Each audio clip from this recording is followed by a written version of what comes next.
forecast, showers and thunderstorms today with strong southwesterly winds to 37 miles per hour. It's a numbers game, especially for the situation that we're in. We're coming off of a high water event here 48 hours ago. The outdoors is not a hobby.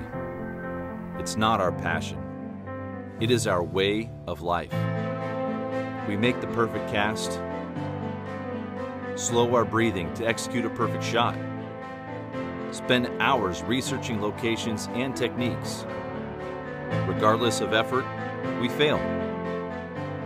This series is not about incredible bites or trophy animals. Our goal here at Day One Outdoors is to educate our viewers utilizing new technology to offer a different perspective. Watch as we research new areas, plan out the day, and adjust to changing conditions. If not for other experienced outdoorsmen teaching me along the way, I wouldn't have this life. I owe it to them to pass this knowledge along. I owe it to you. Join us here on Day One Outdoors, and let's learn how to become more successful in the field and on the water from day one.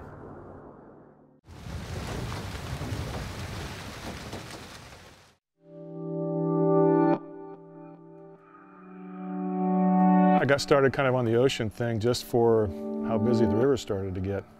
You know, I guided for 16 years kind of in the Northwest, started on the Silettes, born and raised down there, and just kind of was looking for something to start getting away from some people. So got involved in the ocean fishing and been enjoying it ever since. If you're going to live here and dory fish, you kind of have to have a place here if you're going to be serious about it. So I met a couple people who have been longtime dory fishermen and happened to have a neighbor down here who's fished here for 43 years. So he kind of got me started and showed me the ins and outs, and I attribute it all to you know, him and other people showing me the ropes. You know, I'm not going to say that I learned it on my own, because that ain't going to happen. Pacific City in the glory days of coho time was the second biggest coho port next to Newport, you know, in the 70s, and then when the coho crash kind of happened, I think it diminished, but now there's a big comeback. I think for reasons like people like me, there's less people. It's still a challenging thing to do. Having to go through the surf and come back in the surf is not an easy thing to accomplish, and you got to be on your game. So I think there's that factor of a little bit of a challenge that it's an intrigue to people, and the fact that there's not a lot of people out there fishing. So I mean, you have Tillamook to the north and Depot Bay to the south, about 15 miles each way, and there's a lot of room to fish out here with a lot of people. Well, the dory fleet got started because they kicked the people, you know, the original guys here that were netting the river, they kicked them, wouldn't let them net the river anymore, so they had to go to the ocean. So the exact years on that, I think, were in the early 1900s, and so I don't know the exact year they started, but they started with the double enders and the Model Ts and getting them on the beach and going from there. It started with a boat, two guys rowing, and eventually went to a motor, and we're here today. And obviously with an aluminum boat is kind of, you know, breaking the tradition a little bit, but there's more aluminum coming. There's less people making boats. We have Terry Learned here in town and a couple other people still making dories, but it's not like it used to be. They're getting harder to come by, and so I think the fiberglass aluminum hatch, as you would say, it's inevitable. It's one of the greatest places on the coast to come visit, number one, to see the dory guys coming in and out. It's also become one of the busiest beaches because you can still drive on the beach that there is in Oregon, but I encourage everybody to come and try it, fish with a guide. There's 5 or 6 local guides here that are really good and you know, have spent many years doing it, and so if you're interested in it, come fish with a guide and see if there's something you want to do. This is something you definitely want to try and fish with a few people before you put a boat in the water here, for sure. You know, and coming back from the surf is easier, obviously, but you just kind of got to pick your time and where you want to come up on the beach, depending on if the beach is steep or a flat spot or a dry spot or people, because now the people are pretty much the issue in the summertime. Is you got to land somewhere where you're worried about not hitting somebody, or, you know, looking for a surfer and so forth. The dorymen have been here a long time, and it was a commercial fishing phase. It's now turned into primarily a sport fishing situation. There are still a good handful of commercial fishermen, but unlike other sport fishing situations, maybe competitive salmon fishing, everybody helps one another. Everybody is very nice. I mean, we're going to get stuck. We're going to screw up launching our boat. We're going to do stuff. And everybody helps one another. It's a great situation as far as that. Everybody will stop and help everybody. It's nice.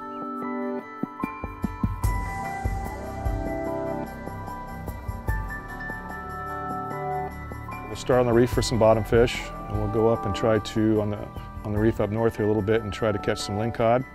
We'll get our lingcod and get a few bass, and then we'll migrate out. If the wind doesn't come up too bad, we'll migrate out and make a pass or two for some halibut out past the rock out there. We prepped our gear and shared stories around the fire late into the night. Excitement fueled our conversations, but morning was only a few short hours away, and the Dory fleet launches at dawn.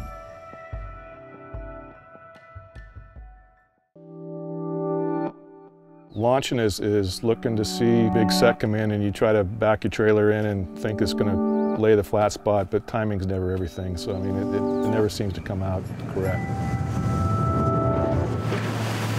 We just put the Dory into the water here, and I gotta say, this has been a bucket list trip for me my whole life. This is quite the experience out here. Now, today the ocean is perfect. You could not ask for better conditions. So it may not be as dramatic as what we've seen on like YouTube, some of the clips of the Dory men coming out. Jack, you can go ahead and jump in. Step right there, thank you.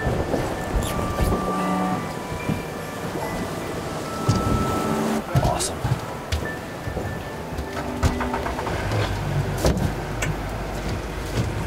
Stand on each side right here.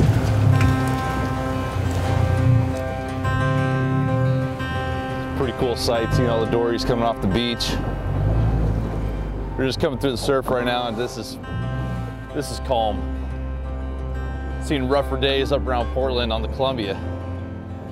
Beautiful day.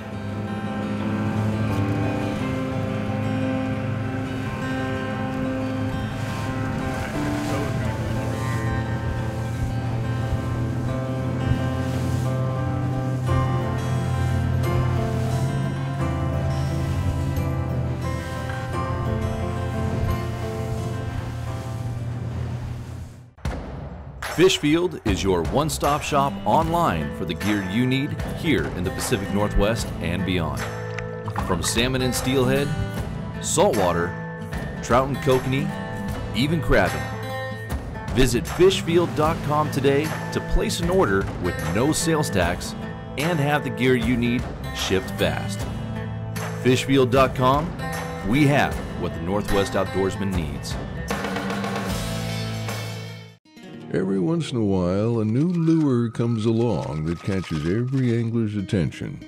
It could be because of all the irresistible colors and finishes, or the patented skip beat action, or maybe it's the wide variety of sizes designed for salmon, trout, walleye, steelhead, mackinaw, and more. But just for the record, we know one thing for certain. We didn't design the maglip to catch fishermen. Yakima Bait Company. So what type of structure are we actually fishing out here? Is it just a sand flat? Are you looking for rock points? We're looking for rocks. Yep. The more mounds, the better. And what depth of water are we in out here? We're going to be up between 100 to 125 feet down to about 50 feet. Okay. Yeah, so not. So is it just a rock structure coming up that shallow, or we're just finding different depth contours? There'll be different depth contours. There'll be sand on the outside, rocks, sand on the inside. What we see coming up on the screen, these big purple marks here are definitely bass. Oh yeah, look at all of them right there, wow. The plan here is to fish as vertical as possible, right? Most of the time the current's kind of going this way. Okay. From the northwest, but sometimes it goes out too. It's just kind of we'll have to figure it out. But if it gets scoped out kind of past the end of the boat or way too far up from the boat, just reel in and try to control it that way. Gotcha. There you go, and throw a jig head on the bottom of that. Fish one herring. Okay. We're getting a few different rigs set up right now, and for the most part, when targeting bottom fish, it's very, very simple rig. You're either running like a plastic grub or a worm or bait, and that's what I'm putting together right now. Just a big old spin glow set up, glow in the dark because we're early in the morning and fishing deep, 100, 150 feet. Simple mooching rig, and I'm targeting mostly lingcod with this. So we got the two worms on this. We got that kind of purplish root beer one on the top with spin and glow, and it looks like a glow rubber worm on the bottom. Using technology to my advantage here. Getting the flashlight on my cell phone to charge up this glow in the dark spin glow. Make sure that thing really shines down there at the bottom.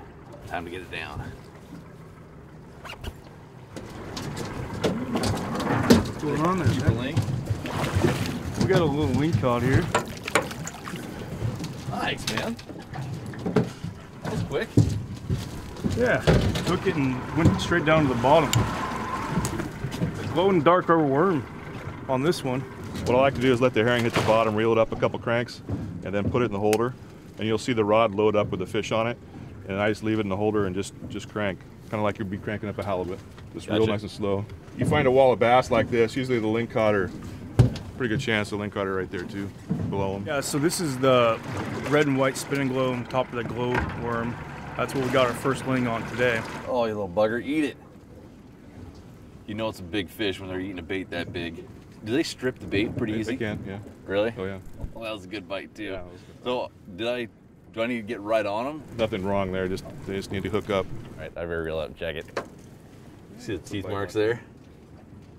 So he grabbed it. Looks like he grabbed right around the throat and just missed the front hook and the back hook. That just tells me it's too small of a LINGCOD. I didn't want him anyways. So what you're trying to do is just basically set up the drift with the current. Now that we've made our first drift, you can get an understanding what the current direction is. Yeah, I kind of know which way to go now. That last bite felt a lot like a salmon bite, like it's coming up and eating a herring.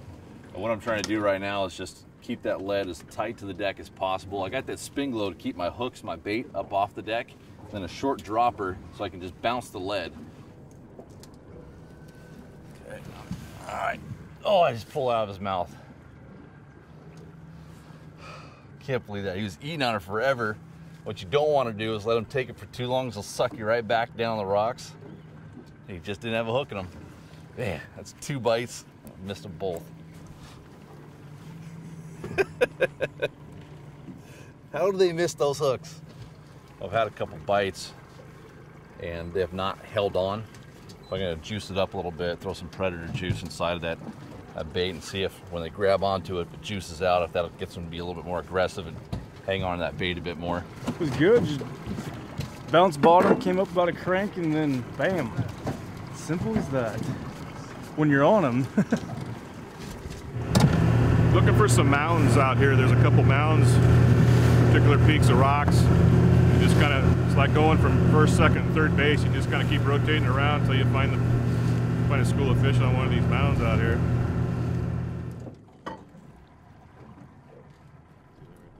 Go ahead, Mike. You want to get them? So you just bring it real nice and easy. So that's exactly what I'm doing wrong. Because I'm trying to get a hook in them. Is that because they may not have a hook in them? If you kind of just sneak them up to the top, they still hang on. Yeah. Oh yeah. That one. And that's probably right on the edge of 22, but we can get bigger than that. So Mike, what are the regulations for LINGCOD? What's the slot limit or the size that we're looking for here? They have to be over 22 inches. There's no top end length limit, but I like to keep from 22 to about 34 inches. We can fit in my slot limit. Usually the big females get up bigger, and we want to keep putting those back so we have consistent fishing on the reef. Well, it seems like you guys out here in the Dory community, you guys are really trying to manage your resource and take care of it. We are. There's a lot of people fishing the reef, obviously, and we want to keep those fish coming back, and the mama's down there. So. Well, and even it sounds like not just with the LINGCOD, but with the sea bass as well. You guys aren't trying to come out here and fill your 8 fish per person limit, get just enough for what you need that day or for the week, and right, and then stop. Yeah, exactly right. Exactly right. Zach, let's go over our gear a little bit here. Now, for the most part, bottom fishing is pretty straightforward.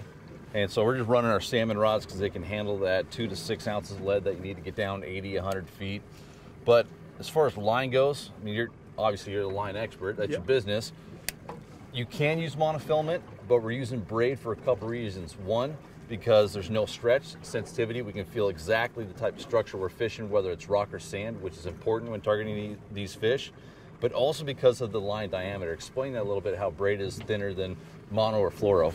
Yeah, so the braid line that we're using today is an 8 carrier braid. And so it has 8 fibers, round construction, basically thinner diameter. So if you were to take like 65-pound braid, it's gonna be about the same diameter as 20-pound monofilament. Sure, okay. So it's, you get a higher pound test rating and it's with a thinner diameter. Yeah. With the 8 carrier braid we're using today, it's got great sensitivity, castability, tensile strength and everything. So it really allows us to, you know, catch some big fish on lighter gear too. Yeah, what I've noticed is that with some of the lines that have a lot of different yarns, and you know, 16, 20, 30 different yarns all wound together, that they fuzz up real easy. Yeah. And it's a bunch of little micro abrasions that actually make your line less strong. Okay, exactly. Yeah. And so having only 8 strands a little bit thicker, I personally tend to like a bit more. Nice bass. Yeah. Like right at the boat. For the most part, these bass are feeding on the Dungeness crab spawn, which is happening this time of year. That fish that Zach just caught had candlefish in its mouth, right? Yeah, I had a candlefish down its mouth. And the candlefish is actually a lot of times what we're trying to imitate with these worms, these plastic grubs that are on our rods here. Is this really long and slender, just like a candlefish? And it creates the same profile. Nothing but crab spawn in that baby. Typical black bass right there.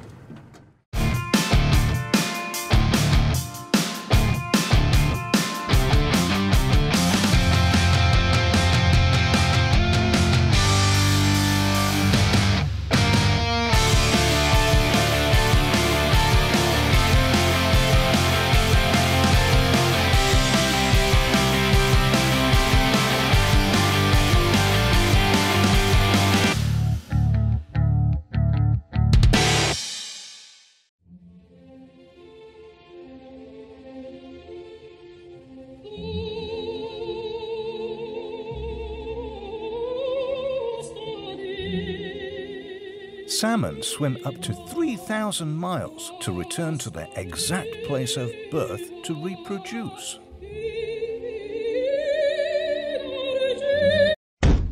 Well, most of the time.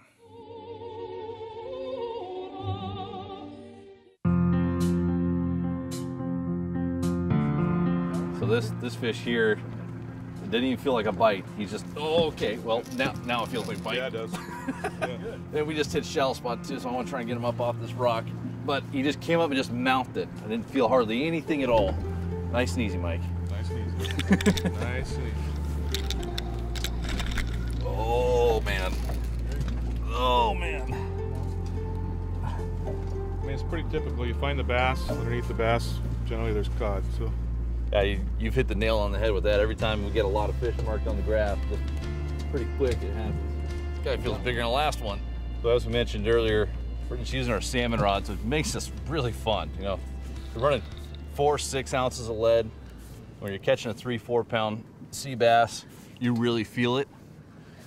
But you throw a big LINGCOD, there he is, right there. Look at that mouth. Oh man, barely hooked. Nicely done. I actually landed one. That fish bit that all glow spin glow with some glow beads, the herring, and I choked that herring full of that predator stuff, and it felt like he just came up and bit it, put his mouth around it, and just started swimming with it, and then just all of a sudden he knew what was going on and ripped it. But even still, barely hooked with that lead hook, so that tells me that it came up and he ate the head and didn't even grab the back end of it. You can see his teeth right here. I mean, that's just such an amazing predator. Big mouth, big teeth. Just a gorgeous looking fish. Love the coloring on them. It's their camouflage down there in the rocks. Yep. Oh man, yeah, you're gonna get ripped here in like 2 seconds. What we got here? Oh, that's What's a ling. a ling? It's got a ling on there. Ate the jig. Yeah. So people ought to say they're eating kelp crab or some type of shrimp, but Sure. there's so many of them down there. How can one just have one diet. one diet and be one color? Let's dirt coming out. It's coming out right there. It's just pumping straight out of the meat. It makes the meat taste better.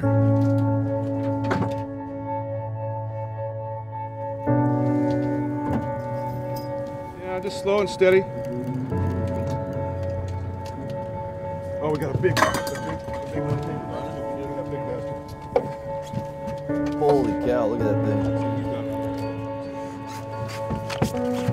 Oh, look at that. They're cannibalistic. They're just opportunistic feeders. So that big ling saw an opportunity with a fish in distress with this fish that's right at this LINGCOD's right about 23, 24 inches. It came up and smoked it. Right now we got way more lings than we do bass. And usually you catch more of these black sea bass because they school up. But for whatever reason today, these lings are been pretty aggressive and grabbing onto the bait and the lure before the bass even have an opportunity to.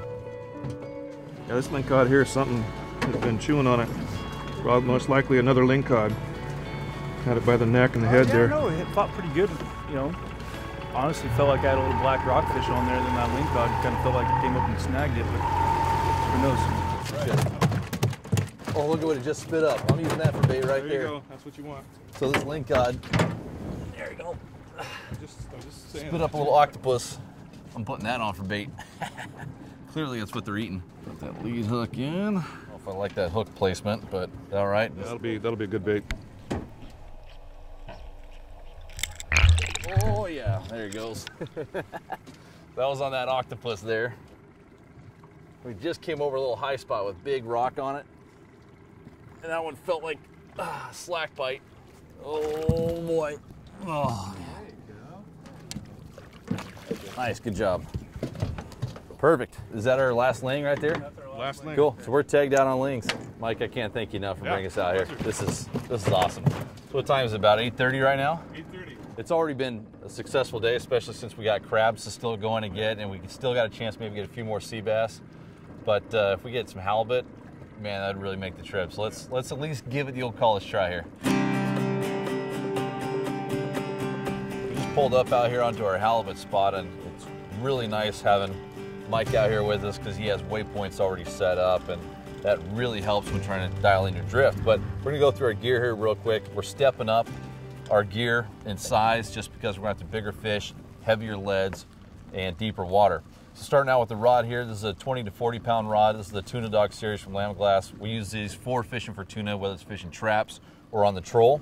And then our line, this is 65 pound braid 8. And a lot of guys will use the 80 or 130 pound. I like using the 65, a little bit thinner diameter, so that way we can try and get a little bit less lead and less scope on our gear. Trying to fish vertical is very important. Mike has made his own homemade spreader here, and again, the goal is to keep our line separated so it never tangles up. 150 pound ultra green on our leader. And then this is a pretty sweet little setup that Mike has going on here. He's got the big old size 13 spinner blade here. This is a Tolman Thumper with a little blinky light on the back side of it. So it's gonna clang around and smack big old hoochie skirt. And I'm definitely going overboard here because I have put the smorgasbord on. I put on a hunk of anchovy, my octopus from earlier, and even a hunk of tuna belly. So Mike, we just pulled out here onto your spot. What type of structure do you look for when you're halibut fishing? Ideally, we're looking for some gravel, softball size. We get a little push of halibut in when the crabs start turning soft. We've seen one other boat that looks like they might have landed one. At this point, it's just a matter of covering ground until you find some biters. And talking with Mike, it sounds like there are absolutely some halibut out here, and even some good grades, some 30 plus pound, even some 50 plus pound halibut. But it's inconsistent out in this area right off of Pacific City. One day could be phenomenal, the next day could be a bit slower. So maybe these fish are just migrating through, transitioning through the area as they're going off to different types of structure. But we know we got the good gear down there, from big spinglows to big thumpers and squid and octopus and herring and anchovy. We have everything down there that they could possibly want. So now it's just a matter of getting in front of one that actually wants to chew. We got some intel there from one of the other boats. Mike talked with one of his friends, Bruce, who's another doryman out here, and it sounds like on Bruce's last pass through, they found 2 or 3 biters, which is pretty darn good considering. We're gonna set up in a similar pathway, get our gear back down there, and see if we can't finally get a hook up here. Oh, you're getting bit right here. Hasn't found something that he likes yet. Well, finally, looks like we hooked into halibut. Nothing was sticking. Oh, He just popped off. oh, he just came off. I got a circle hook on it. How's that happen? Oh man, we've probably had 3 or 4 solid bites here just in the last 5 minutes, and we finally hook up, and then it comes off right away. I don't know yet. Hooked up, but I'm bringing them up way too easy. Oh, there he goes. Oh, ripping line. Okay, all right. Thought it was just gonna be a little fish, and all of a sudden it just decided to wake up. Oh yeah, okay, those are bigger head shakes. Swimming with us. Let's go underneath this here. That one was with the herring. I just switched up. I just took the octopus off, and I filled that hoochie skirt, just choked it full of bloody tuna gel. And that fish chewed on it for a while, and Mike was absolutely right. That fish is just swimming with us for, gosh, had to be like 30, 40 feet at least. But hopefully that means that it has a good hook in it. There he's right here. There he is. Got him there? Yep. Awesome. Feels like it was a long time. That was only what, hour, maybe hour 15 minutes of halibut fishing, but when the action's so fast bottom fishing, it feels like a long time, but finally stuck one. That's a good quality one right there too. How big do you think he is? 30-inch range, 32. Yep. Got it? Well, that's kind of the grade of halibut that we've been getting out here dory fishing. That's awesome. And there it is, thank you, sir. Yep. With that thumper blade, big old hoochie, a little blinky light. Mike, I like your setup. A lot of flash, a lot of thump. Awesome. Great eating fish.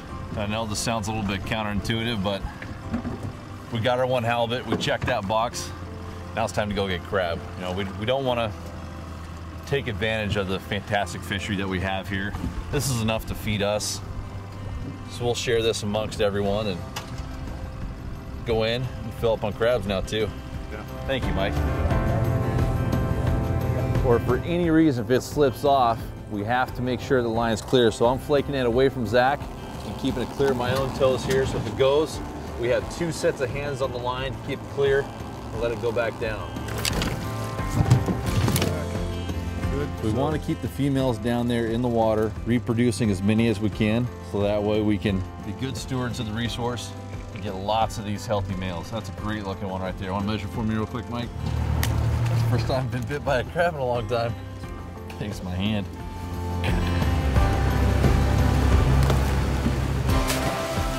Just like that, clear.